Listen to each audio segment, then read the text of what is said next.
High, নমস্কার, আমি রাহুল। আজকে আমাকে দেখাচ্ছে একদম অগোছালো। তো আমরা সত্যি বলতে গেলে এমন অবস্থা, আজকে একটা ভালো জায়গায় এসেছি। যেই জায়গাটা তোমাদের প্রত্যেককে ছোটবেলাকে মনে করবে, যাদের গ্রামে বাড়ি তাদেরকে তো একদমই। এই হচ্ছে আমাদের গ্রামের নারকেল গাছ। তো ডাব পাড়তে এসছি।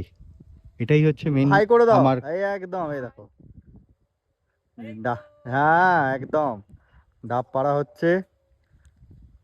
গাছ এদিকে অনেকই আছে, কিন্তু সত্যি বলতে গেলে সময় আর টাইমের অভাবে আমাদের একদমই খাওয়া হয় না, পারা হয় না, এটাই সমস্যা। আর হ্যাঁ, প্রত্যেককে একটা জিনিসই আমার এই সত্যি বলতে গেলে এই যে গাছগুলো দেখতে পাচ্ছ, প্রত্যেকটা গাছ আমার বাবার হাতে লাগানো। আমার আর বাবার হাতে লাগানো। আমি তখন ক্লাস বিগত 8 বা 9-এ পড়ি, তখন আমাদের গাছটা লাগানো। আর আজকে এই গাছগুলো আমি এসে দেখি যে প্রায় বিশালভাবে হয়েছে। বেশিরভাগ আছে বাদাম আছে, শাল আছে, সেগুন আছে, এই সমস্ত আছে, মেহগিনি আছে, বিভিন্ন রকমের গাছ আছে। তো সত্যি বাস্তব কথা হচ্ছে, ছোটোবেলাটা মনে করা মানে খুব কষ্টের কথা।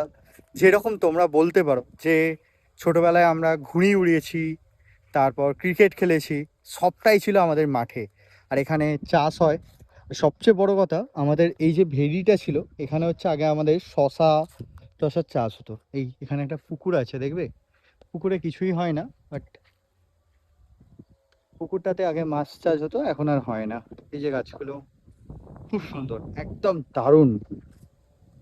মাঠের প্রাকৃতিক পরিবেশে যখন আসি আমরা, সত্যি বলতে গেলে একদম অন্যরকম লাগে।